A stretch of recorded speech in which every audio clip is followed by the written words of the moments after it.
Yeah.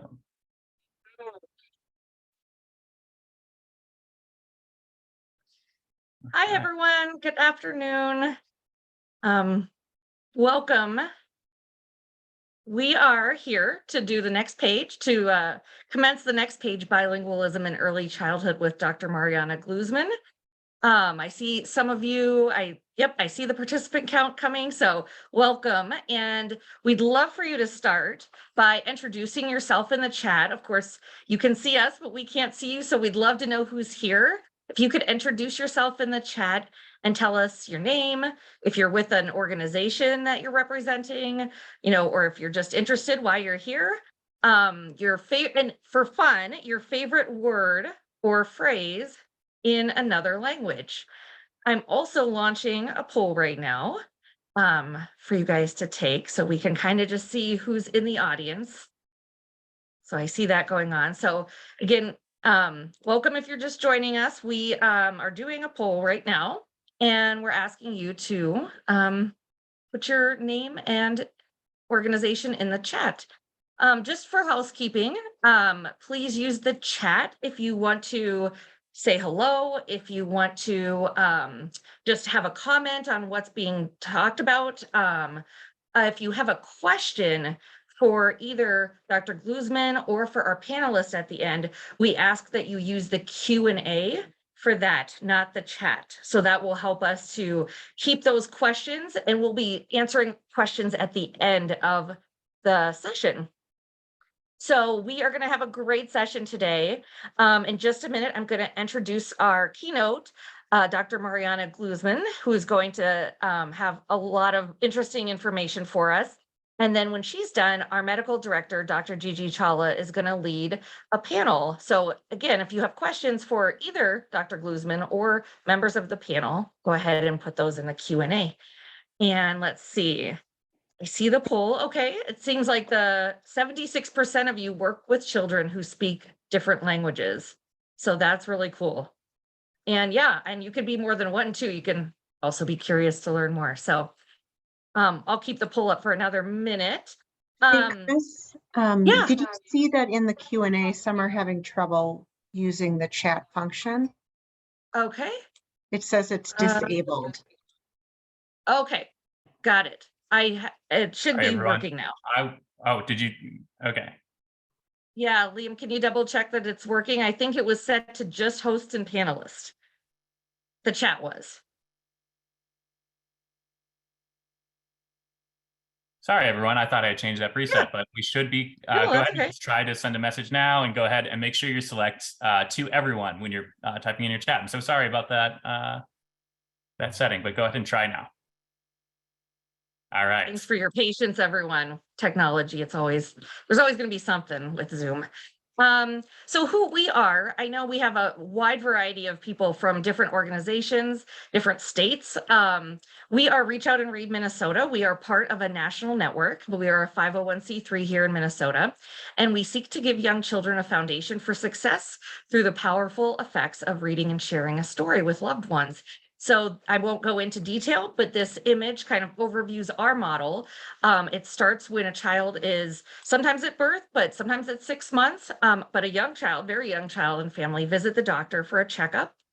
And at that checkup, the doctor gives a brand new developmentally appropriate book to the child and talks to the family about the importance of reading, talking, and singing, how that builds their children's brains. And then this happens at every single well child visit up until 5 years of age. And we have a lot of research, peer-reviewed research, showing the effectiveness of this model. We'd love for you to learn more by visiting our website if you're interested. All right. A huge thank you to our sponsors and partners, Health Partners and Little Moments Count. So we actually give out books in 17 different languages, and they are listed here.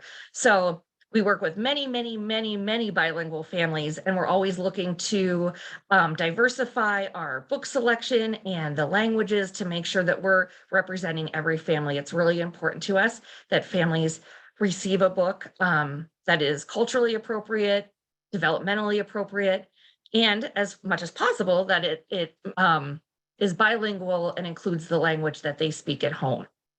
So I will end the poll now, but it looks like 77% work with children who speak different languages, and 20% are raising a bilingual child. So thanks for taking the poll. I'm excited to go to the chat and see who's here when I'm done. Okay. So Reach Out and Read Minnesota has a Mirrors and Windows initiative. So books, focusing on books that help every child feel seen, heard, and cared for. So if this webinar is of course free, and we hope that you will take something away from it that helps you in your work, and we hope that you'll share it. It is being recorded, and please do share with anyone in your network. If you'd like to make a donation to our Mirrors and Windows initiative, you can scan the QR code or go to reachoutandreadminnesota.org, Windows and Mirrors, to learn more. And there is a donate button on our website. So now I have the great pleasure of introducing our keynote speaker, Dr. Mariana Glusman. Dr. Glusman is just a force within Reach Out and Read and as a national network. So she is the medical director, longtime medical director for Reach Out and Read Illinois. But she is just very well known within the Reach Out and Read world for her research, her presentations, and just her absolute passion for our mission. She's of course a pediatrician. She spent 27 years at the Children's Hospital of Chicago. She's an associate professor of pediatrics at Northwestern, chair-elect of the American Academy of Pediatrics Council on Early Childhood. And her focus areas, of course, as you can see, are literacy promotion in pediatrics, advocacy, health equity, bilingual language development, which of course she's going to talk about today, narrative medicine, and medical education and provider wellness, and joy in practice, which we know Reach Out and Read contributes to. So I will stop sharing and let Dr. Glusman share her slides, and go ahead. Thank you so much for that introduction. I am just gonna share. Hopefully this works. Can people see my slides? There's something Yep, weird. we can. Excellent. Something's happening here, a little bit weird here. Okay. There we go. So thank you again. As Chris mentioned, I work at Lurie Children's. I'm a pediatrician here in Chicago, and I am delighted to be here talking about a topic that has fascinated me for over 30 years now, promoting optimal language development of children in multilingual homes. I am the owner of West Walker Publishing House, but I will not be talking about any of that or any unapproved devices. Here are my learning objectives. I will be addressing common questions and concerns that parents, also physicians, pediatricians, early childhood educators, and others who work with young children have about bilingual language development, how to optimize it, how to determine what is normal, what is not, and when to refer. So first, let's start with some definitions. What does being bilingual or multilingual even mean? As an example, I am multilingual, but I have very different skills and abilities in each of my languages. Spanish is my first language. I English until I was 11, but now it is easier for me to speak English than Spanish, particularly in academic settings. I learned Italian and French in school, and I can get by. But on the other hand, there are over 50 different languages spoken by the families in my clinic that I have no hope of ever really learning. What about you? Where are you in the multilingual language spectrum?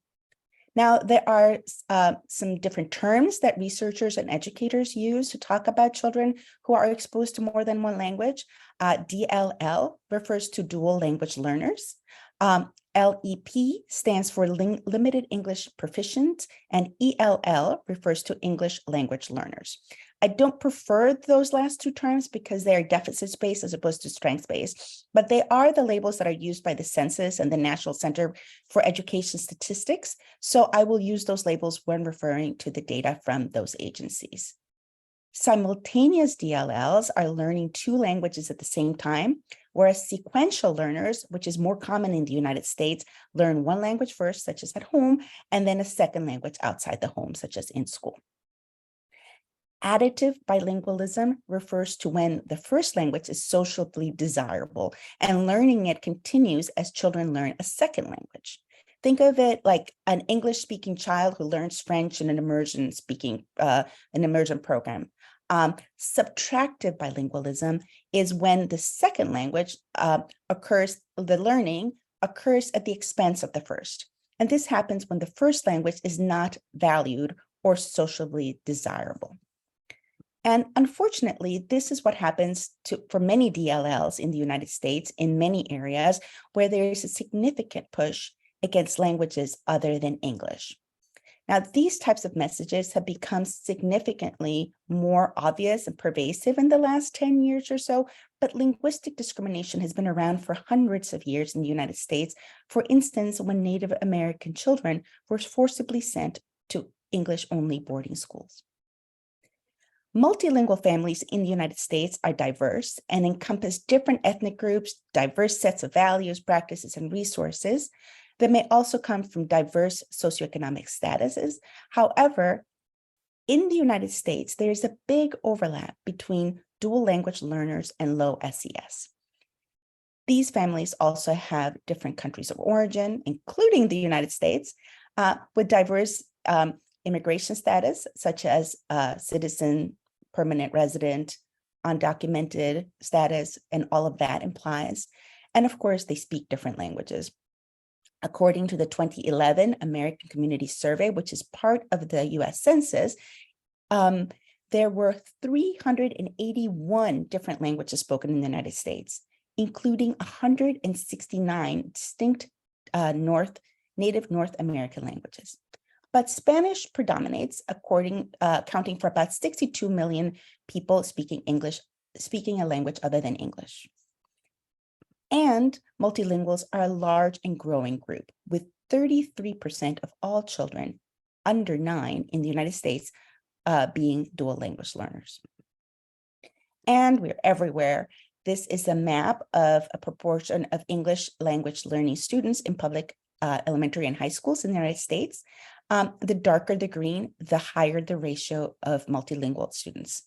As you can see, although ELL children are heavily concentrated in some areas in the United States, encompassing almost 20% of students in California and Texas, it is likely that almost anywhere you work, you're going to be seeing a child who speaks English, a language other than English at home. Nevertheless, pediatricians are generally not trained on bilingualism or bilingual language development. There is not much research on this, but Adriana Weisletter, Laura Pabalan, Anna Miller-Fischwater, and I conducted a recent pilot at 2 different institutions looking at pediatricians' knowledge, attitudes, and behaviors regarding bilingualism. And we found that pediatricians gave misinformation almost 1/3 of the time. And that is one of the reasons that I am so happy to be here to talk about this topic. And I hope that this presentation will help you in your work with multilingual families. So let's get started. It is important to remember that although the principles of monolingual and bilingual language development are similar, bilingual development looks a little bit different than monolingual language development. So language development, as you all know, is a social process and it depends on experience, such as the quantity and the quality of the language that the child hears, which languages they're exposed to, and the age of exposure. But it is that serve and return interaction that is that secret sauce that we talk a lot about in Reach Out and Read. The more, the better. In fact, not only do children learn more vocabulary with increased interaction, their language processing speed gets faster too. Some people call this back and forth rich serve and return pattern of interaction language nutrition. Unfortunately, not all children have the privilege of growing up in a language-rich environment. And studies have shown that there are big differences in the order of millions in the number of words that children from low and high SES are exposed to, and also in the richness of the language. And these lead to significant disparities in children's vocabulary by age 3. This is particularly important since children's vocabulary at age 3 is a significant predictor of third grade reading ability, which in turn is associated with long-term academic underachievement, which is also, I want to point out that although you don't need language to demonstrate love and affection, language development is nonetheless also very important for children's socio-emotional development, which is another very important predictor of children's long-term success and well-being. I apologize, my husband just came in, so this is the perils of working from home. So I hope you don't hear him speaking. This is also very important in the context of multilingualism because there's a big overlap between bilingualism and low SES in the United States, as I mentioned before. It is also important to remember that bilingual language exposure is heterogeneous. In other words, when you've met one bilingual family, you've met one bilingual family. Dual language environments vary in the relative exposure to each language at home, as well as in the absolute amount of the exposure to language in general. They also vary in the uses for each language, such as for pre-literacy activities, and how much exposure to each language the child has outside of the home. And all these factors affect the way a child will learn each of the different languages that they are exposed to. In addition, there are other factors that also affect how easily a child learns two languages, such as the setting, which includes if the families are isolated or if they are surrounded by people who speak their native language. Also, like I mentioned before, the socioeconomic status, the education level, literacy skills, the parents' desire to pass on their heritage language, and the reward or discouragement of using that, as I mentioned before, quote, desirable or undesirable languages. Interestingly, a language only used in the home will not be acquired at the same level of proficiency as that language that is used in school. Personal attributes can also affect bilingual language development. For instance, some people have an easier time learning language than others. The language itself can make a difference. For example, if you speak Spanish, it will be easier for you to learn French than Chinese, for example, because the languages are similar. The time of exposure also matters. The younger the child, the easier it is for them to learn a second language, especially without an accent. But it is never too late to learn a second language. This is important.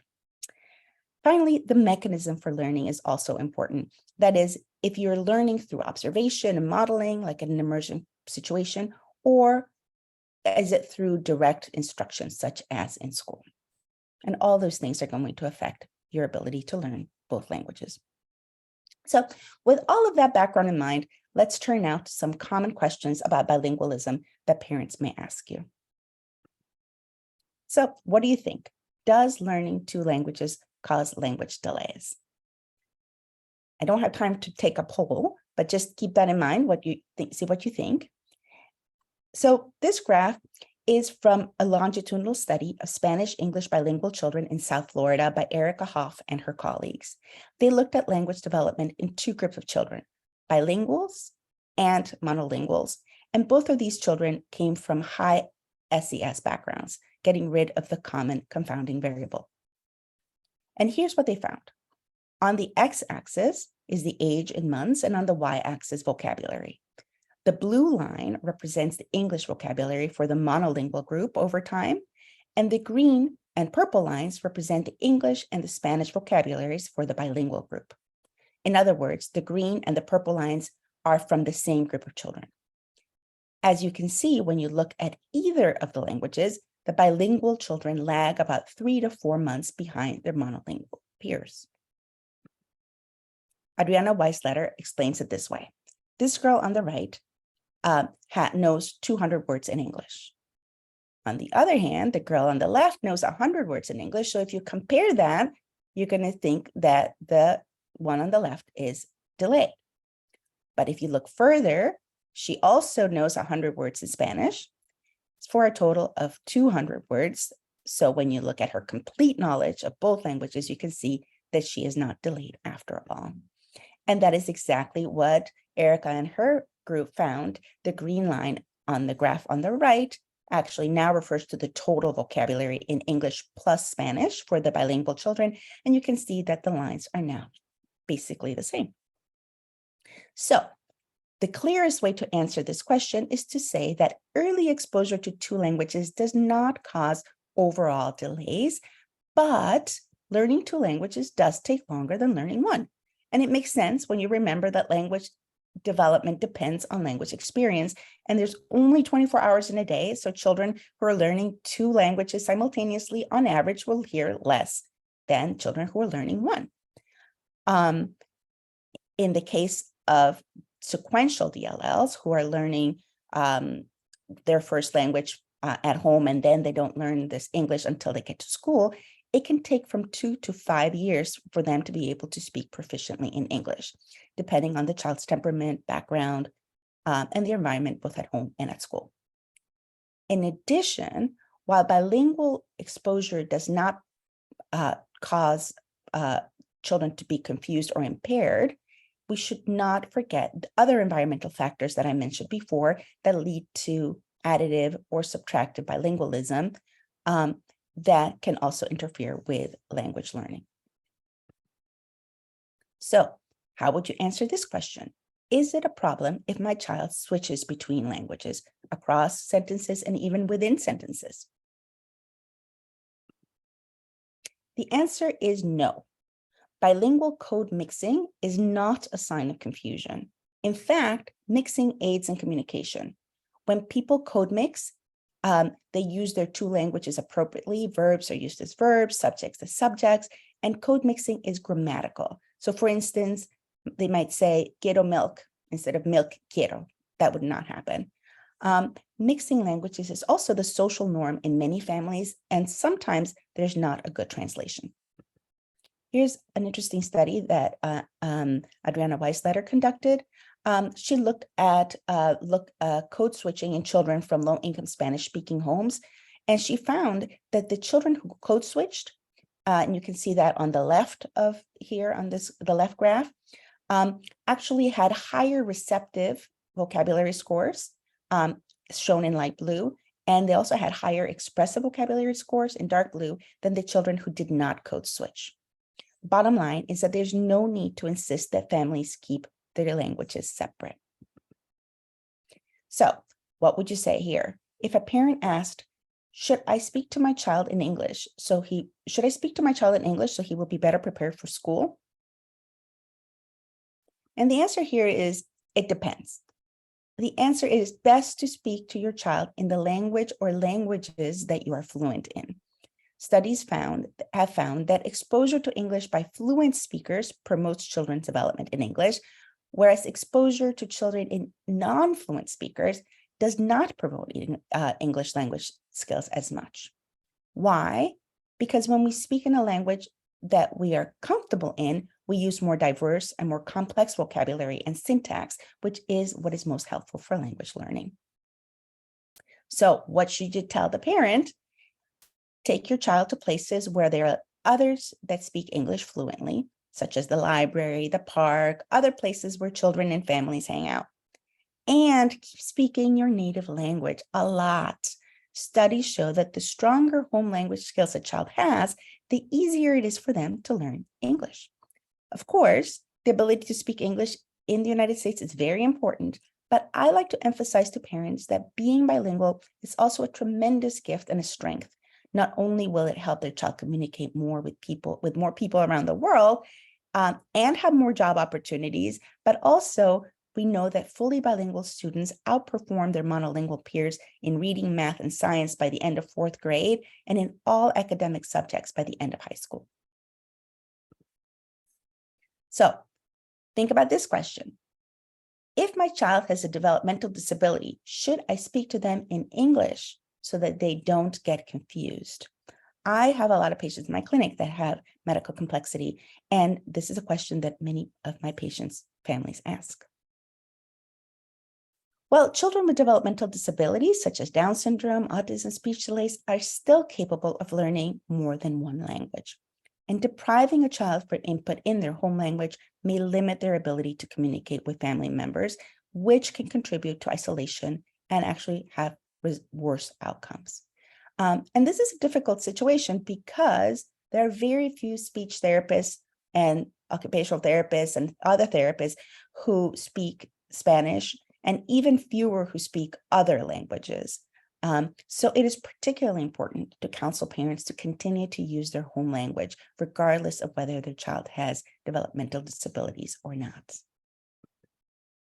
So now let's turn to some common questions that many pediatricians and early childhood educators and early childhood professionals have. How do you distinguish a normative delay that I mentioned before with a bilingual child from a language or developmental disorder? And this is a big issue because it gets to the heart of equity. Frequently, people erroneously attribute delays to bilingualism and delay referrals to early intervention and other evaluations. As an example, Latino children are much less likely than their non-Latino white counterparts to be diagnosed with autism. Also, they are much more likely to receive the diagnosis at a later age, up to 2.5 years later than white children. And when diagnosed, they tend to have more severe symptoms. And similar delays in diagnosis have been found for other developmental disabilities. So when do you refer? First, you have to have a high index of suspicion if a parent voices concern. On the other hand, you need to also keep in mind that parental expectations of a child's language development may be low. So just because a parent is not worried, that doesn't mean that you shouldn't be concerned.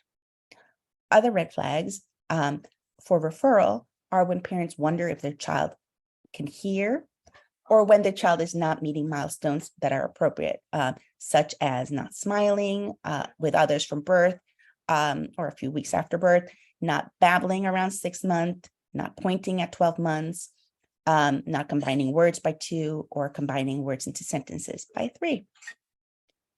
But how do you do that and evaluate a child when you don't speak their language? And again, I mentioned there's 50 different languages spoken in my clinic, so it's not just Spanish. In an ideal world, though, there would be multilingual teachers and doctors and EI providers who would be best equipped to do these types of evaluations.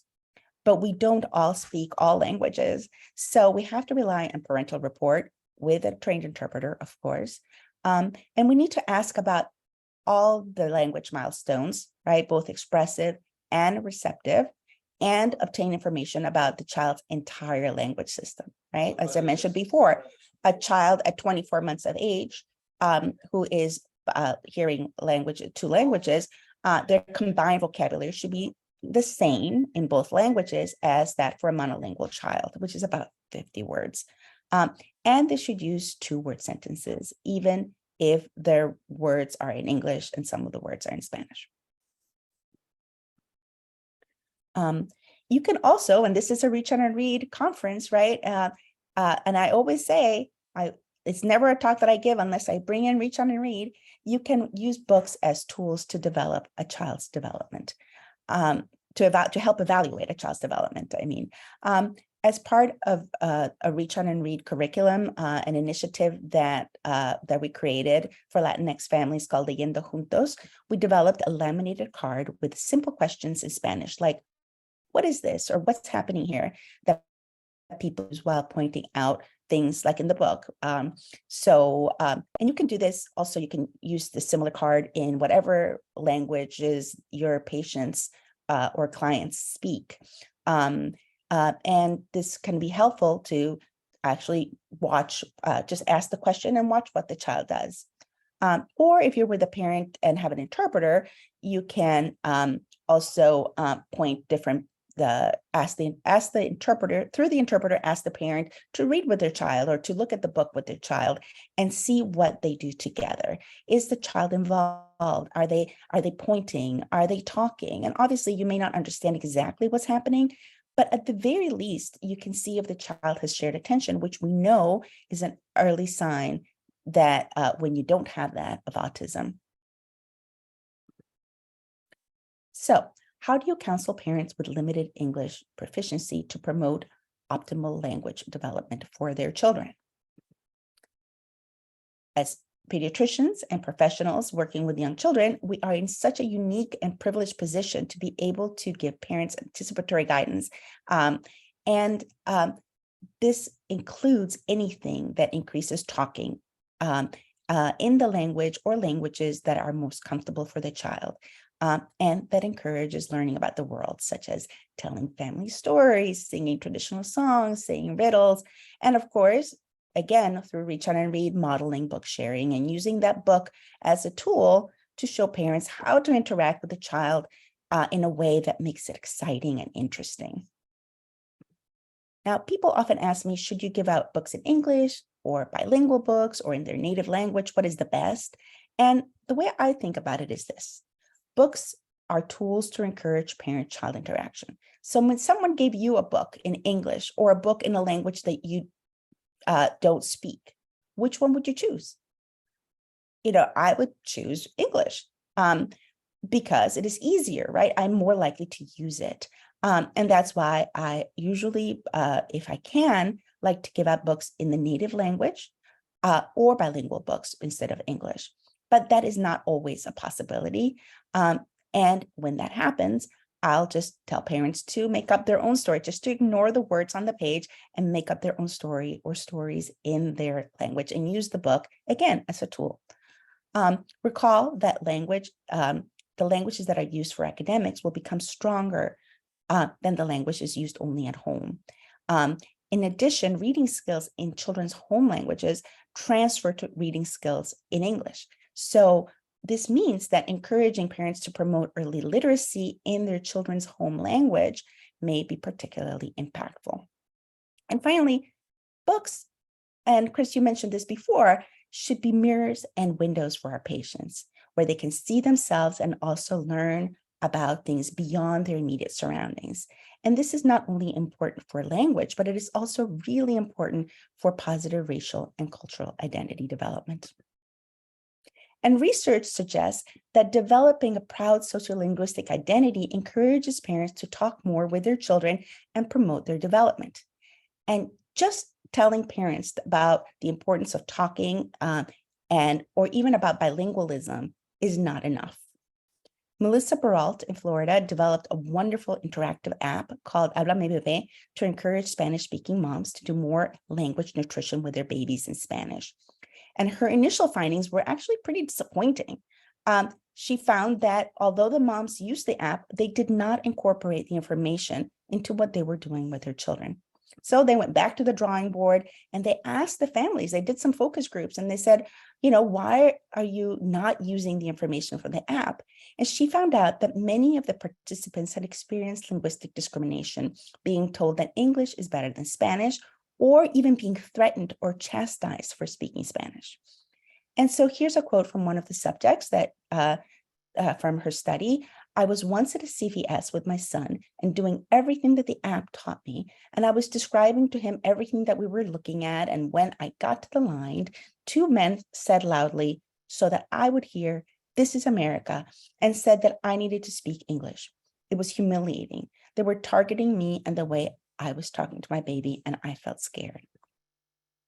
With input from the focus group, Melissa and her group redesigned the Habla Mi Bebé app, and this time to focus on sociolinguistic pride, with messages such as keep speaking Spanish to your baby, you can do it. The best way to promote bilingualism is by showing your baby that you're proud to be Hispanic and Spanish speaking. Let's teach our children how beautiful our culture is. And she used the hashtag enraicémonos, which means let's get in touch with our roots and proud of our roots. And after that change, she found that the moms were much more engaged. And this time there was significant difference in the quality and the quantity of the interactions between the moms and their babies. And she also found that the moms reported more pride and confidence using their native language. And this, I mentioned this because it is important for us as pediatric providers and as educators, because families don't raise their children in a vacuum, and we need to take into account the larger sociopolitical context where their native language may be less valued and address it head-on with messages of sociolinguistic pride. Here's an example from a video from Habla Mi Bebé. If you ever encounter an ignorant person who tells you that this is America, you should speak English only, ha, What an ignorant person. Remember, your bilingualism gives you brain and socioeconomic power. It is beautiful to be Hispanic, and Spanish speaking. Let's be proud of our root. Now, these videos were created for this particular app in Spanish, but of course, all of these messages can be adapted to whatever languages your parents and the families that you work with speak. And I want to wrap up with something that I am super excited about. On behalf of the AAP Council on Early Childhood, I am working with a group of national experts from different fields, including linguistics, developmental psychology, and early childhood education, on a proposal to develop policy statements on bilingualism. And this statement is going to include some of the recommendations that I talked to you about today, as well as recommendations for training programs, such as incorporating bilingualism into their curricula on child development. As an aside, if we diversify the workforce in pediatrics, then we will have more multilingual providers and who will get rid of that language barrier and in terms of assessing development. We will also be developing recommendations for clinics, health systems, and policymakers, and encouraging more research as the area is wide open to be studied in the area of pediatrics. So here are my 5 take-home messages. The first 5 years of life are crucial for language development and rely on those serve and return interactions between children and their caregivers. 2, the quantity and the quality of input matter, and parents should speak and read in the languages or languages that they are most comfortable in, and even for children who have developmental disabilities. I wrote this in red because it is so important. Exposing children to native speakers is also very important, and mixing languages is okay. By the way, I didn't have time to discuss this during today's presentation, but TV and videos does not count as exposure. Bilingualism is not a cause of delay, but learning 2 languages does take longer. And remember, when you're looking at evaluating a child that is learning 2 languages, to take all of their languages into account. A corollary to the last 2 points is that children that appear delayed need to be referred, evaluated, and treated. So children from low SES status, as well as children who come from dual language learning backgrounds, may benefit from enrichment, even if they're not actually diagnosed with an impairment. And this can take the form of encouraging parents to do literacy promotion activities with their children, such as looking at books together, making referrals to community organizations, such as museums, the library, or the YMCA. The bottom line is that as pediatricians and early childhood professionals, we can help dispel many existing myths about bilingualism, and we can identify and refer children with delays. We can also play a key role in encouraging parents and caregivers to speak in their native language and in communicating to them that they can raise their child as a proud bilingual in the United States. I want to thank and acknowledge my colleagues who are working with me on the policy statement, and thank you all for your attention. Thank you so much, Dr. Glusman. Oh, I'm sorry, Gigi. No, I'll jump to you in a second. My gosh, Dr. Glusman, what a fantastic talk. Thank you so much for joining us today. And we have so many good questions, I know. Really, I thought it was just so incredibly powerful. I wanted to lead off by asking you to repeat one comment that you had made earlier, in which fully bilingual children outperform by the end of 4th grade. And I didn't hear what they outperformed in, and I want to be able to say that quote back to my families. So I would love to know. Yeah, in math and in reading, let me go back and get that, just to give you, make sure that I give you everything exactly correct. But yeah, it is, they outperform in math and in reading and science, and it all by 4th grade, and in all of the topics by the end of high school. Wow, that is absolutely phenomenal. I have 2 pages of notes that I'm going to use in my practice, but let's see if there are others with questions as well. I think Dr. Crespo had some comments here earlier too, but I thought that I saw a great question from Dr. Velders, who asked, what developmental screen does the best job of picking up language delays in a multi or bilingual household? That is the $1 million question, because there are, obviously there are many different different screens, and there's so many different languages, right? And a lot of the screeners are validated. For example, there's a lot of screeners that are validated in Spanish and in English, or in other languages, but there are no screens that I am aware of that are validated in in bilingual families, right? And so if you have a screener, like for example, the MCHAT, some of the are validated screens that we typically use, and you have a predominantly Spanish speaking population, then you can use that. But we may not have that in so many of the other languages, right? Interestingly, Adriana Weisletter is doing some work on language processing speed, and they actually are finding they have, with technology getting so much more advanced, they have these different ways of looking at the processing speed. Now you don't need to bring people into a lab to look at that. And she's wondering if perhaps measuring processing speed might be a better way to an early indicator for delays, and that gets rid of it doesn't matter whether you're bilingual or not. And perhaps that may be something, the future of our screens. But right now, I don't think that there's a really good answer to that question, unfortunately. Well, hopefully Dr. Velders will create one for all of us to use one day. It looked like Dr. Coliani had a question about that many non-English speaking families believe that exposing their children to English on TV is beneficial. Contrary to your one of your 5 points there. Is there any data that we could share with parents about this? Yes, and I actually, because I only had half hour, I took out all those slides. But yeah, like I said, language learning is a social process, right?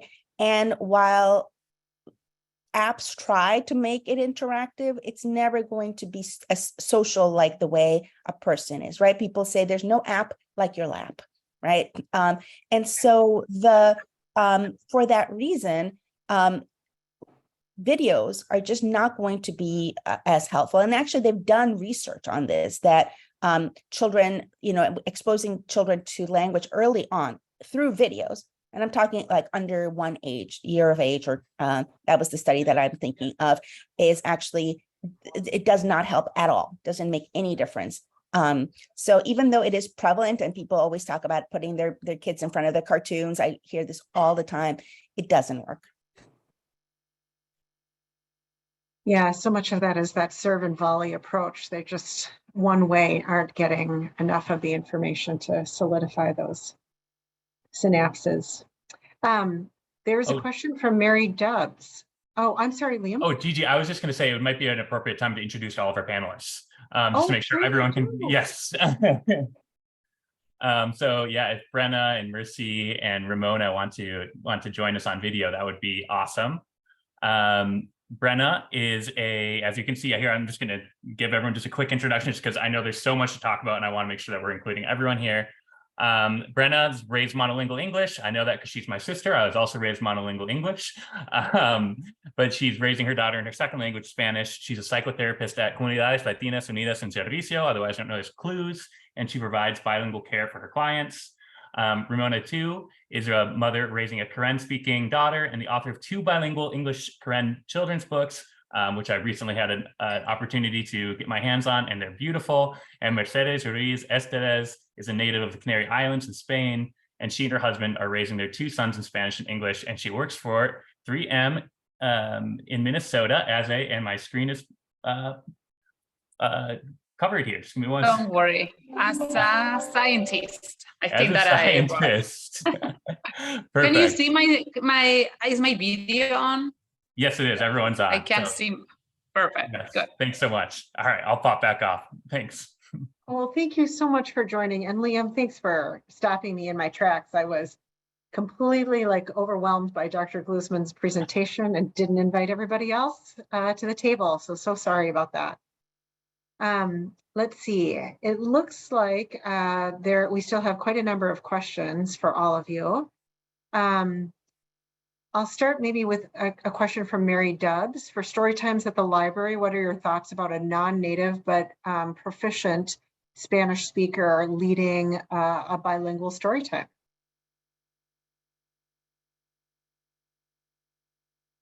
Would anyone like to answer that one?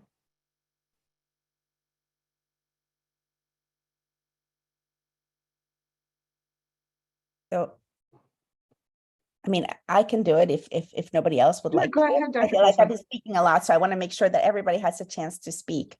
But if you, so why the point about there's different reasons why there would be a bilingual story time, right? One is because you want to help people feel welcome to a community. And I think it is so powerful to have people to speak in other people's languages to make them feel welcome. And even if you don't speak the most perfect language, I think that is really, really important. It's a matter of cultural humility, and it's a matter of equity. I mean, there's so many different things, and also to encourage people to say, hey, here at the library, we have books in all different languages, come, right? But if the purpose is that you're taking the patient, the child to the library for them to learn a particular language, then you would want that person to be ideally, not always, but ideally, especially for young children, that they should be native as much as possible. Thank you, Dr. Glusman. Anyone else want to add to that? Sorry, I can't add to that because I normally read the books to my kids, myself, and my husband the same. And when storytellers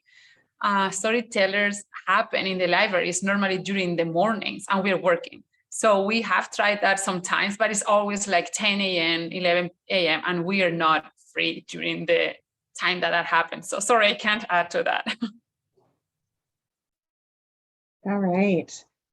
A question here from Liam, actually. How can professionals support children who are bilingual or from non-English speaking homes, even if they don't speak the child's non-English language?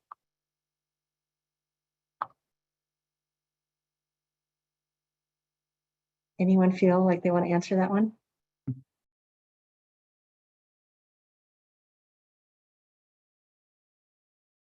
I think that for me, like, for example, our pediatrician doesn't speak Spanish, but she's been extremely supportive of me speaking Spanish with my daughter. Like, she noticed, it's not something they asked in the clinic, I don't think, but she noticed me speaking Spanish to my daughter and was like, oh, you speak Spanish to your daughter, that's great. And then, kind of encouraged me and, gave some, education about, when she started speaking that like what you were saying, Mariana, Dr. Glusman, was that, total the number of words together, whether they're in Spanish or English, to help that type of thing. And also giving books, she saw we were speaking Spanish and then she went and got the Reach Out and Read book in Spanish. And so having that kind of support where they're pointing it out and saying something positive of that's so great. And then encouraging you to keep going makes a huge difference, because there is that that worry sometimes, that you're being depending on the person. And it's different for me as a white person speaking another language. I think it's even harder for people of color to feel like they could be judged negatively for that. Goodness. Anyone else want to add? I want to add something about it. So I have two sons. For my first one, I always received books in English from the pediatricians. And it was good. I didn't know that other languages existed in the books that they could give away.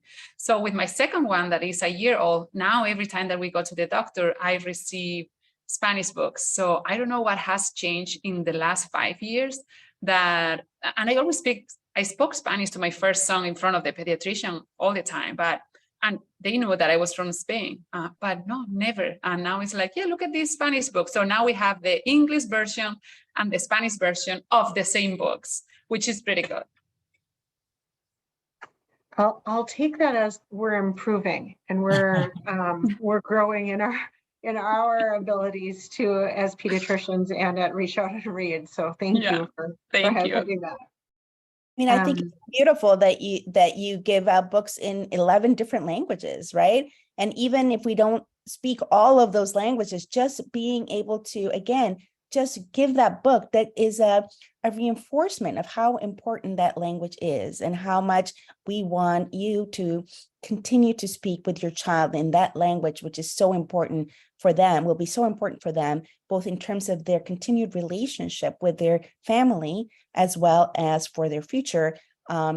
Because, you know, there's nothing sadder, and I see this on a not irregular basis, where many of my patients speak, you know, they start out speaking Spanish, and then they go to school, they speak English, and then they forget their Spanish or they refuse to speak Spanish. The parents don't speak English. And then by the time they're in high school, there's a big barrier. I mean, it's already hard to speak to teenagers. Imagine if you have a language barrier between you and your teenager. And I you know, I can't imagine how difficult that would be. You know, I see a question here from Dr. Crespo as well, who I think was touching base exactly on what you were talking about, Dr. Glusman. What do you say to your families who say their child does not speak Spanish, though their child has been raised in a Spanish-speaking home? Kids who fail to respond in Spanish but only respond in English. Yeah, I mean, that is super common. It is really, really common, right? Because kids want to be like their friends. It's just, and the key is not giving up. Right. And the key is, it's easy especially if you speak English too, to just respond in English. Right. So it's really kind of reframing and being very mindful of continuing to speak in your native language or in the language that you want to teach your child.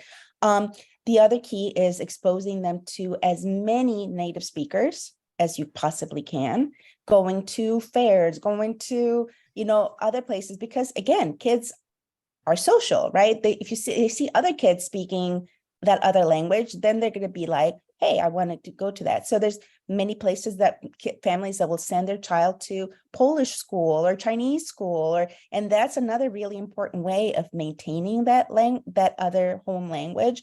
And if you can, being with grandparents and that extended family, if you can visit your native country, even better. But if you cannot, then even within communities, if possible, increasing that exposure is really important. Thank you. Anyone want to add to that? We have so many good questions and probably only 5 minutes. Is there any question here that people in particular want to hear an answer to? And then I think our last question will ask, why is it important for you personally that your child learns more than one language? So I'll leave you all to be thinking about your answer to that and see if we can get one more question answered before that one. As a bilingual parent and connecting back to Reach Out and Read's early relational health messaging, what would you suggest as a framework to work with your community to translate and share awareness or education on these topics? I'd love to hear from all of you a little bit.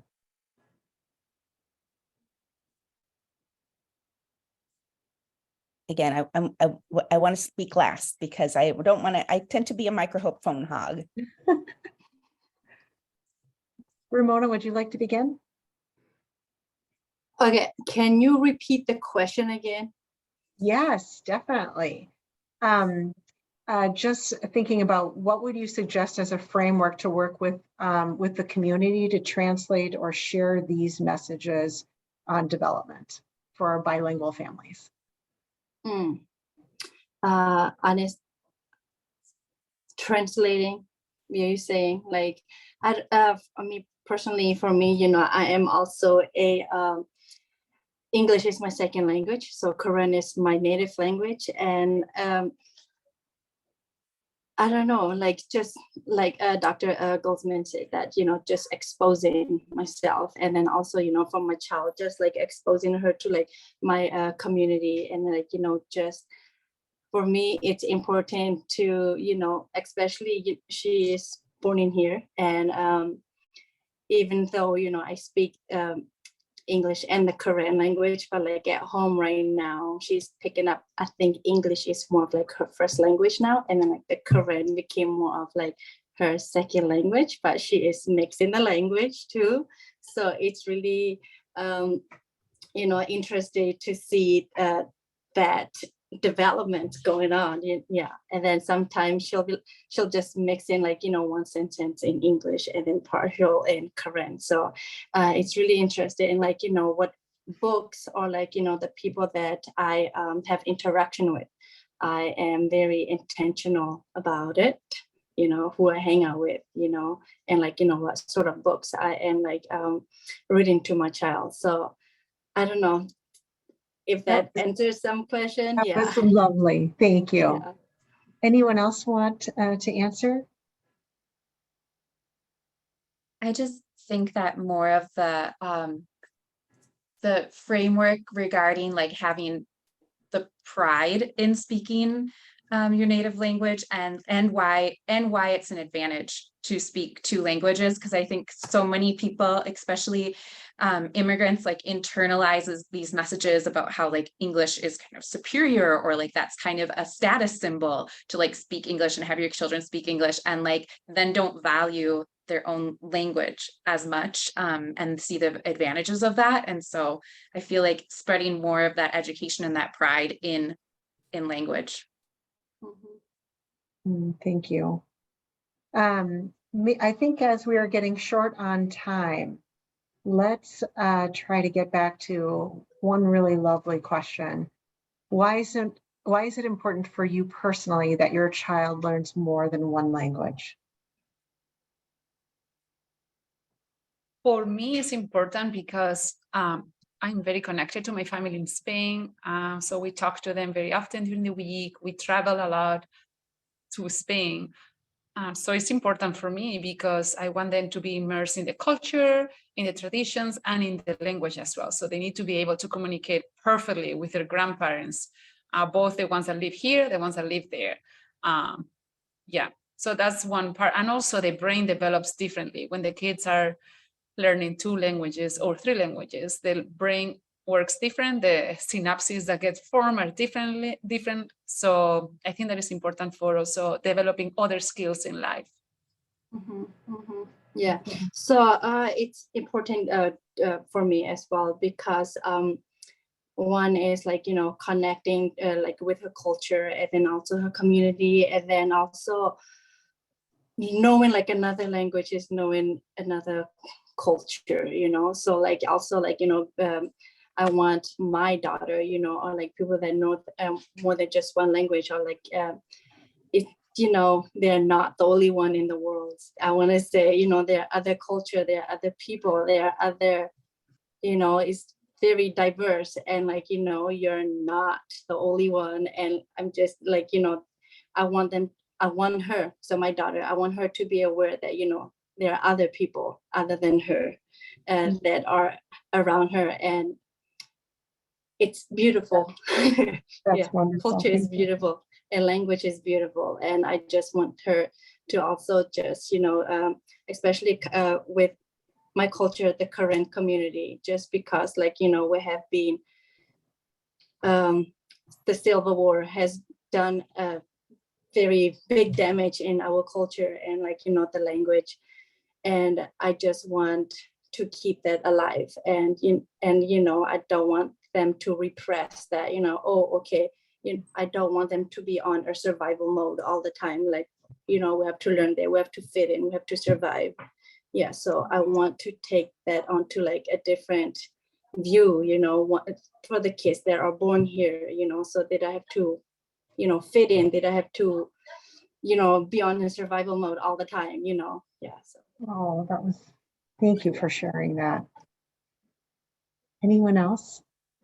I think in addition to what everybody else has said, I mean, kind of going off of what Remona said, but I think identity is so important. And my daughter's half Latina and like half Salvadoran. And like, I've seen how different, my clients struggle with identity, especially if they don't speak Spanish or they don't speak the language of their parents. And like that, it's just like, can be really powerful with helping them with their identity. In addition to what everybody else has already said. Oh my And gosh, I will add one last thing. And this is something for my kids, but I'll just share it based on my own experience, is that speaking Spanish has allowed me to be able to help a lot of families who don't speak English, who speak Spanish, right? It has given me a whole other level of being able to be an advocate and being able to connect with people who I might be able to help with, and who have a lot to teach me as well. And so just removing that barrier, it has enriched my life a whole lot. So it's not, I think that, and that's something that I hope for my kids as well, that they're going to be able to speak more than one language, to be able to interact with people from all over the world, that is going to continue to enrich their lives, as well as them being able to help and enrich the lives of others. oh my gosh, what a wonderful way to end our 1 hour here. Reach Out and Read Minnesota thanks you all profusely. Just a wonderful panel and such a fantastic topic on bilingualism. Chris, do you want to help close it out for us? Yeah, thank you so much to all of you. I know we didn't get to every question. There were so many good questions. We could be here another hour, but we do have everything captured, and we'll try to follow up with you if you didn't get your question answered live. But thanks, everyone. We will share out this recording after, so please share it with anyone that you think would be helpful. Thank you. Thank you to the panelists. Thank you to Dr. Glusman, Dr. Chawla, and to everyone who came today. Have a wonderful rest of your day and week. Thank you for the Thank invitation. you. Thank you. Bye. Okay.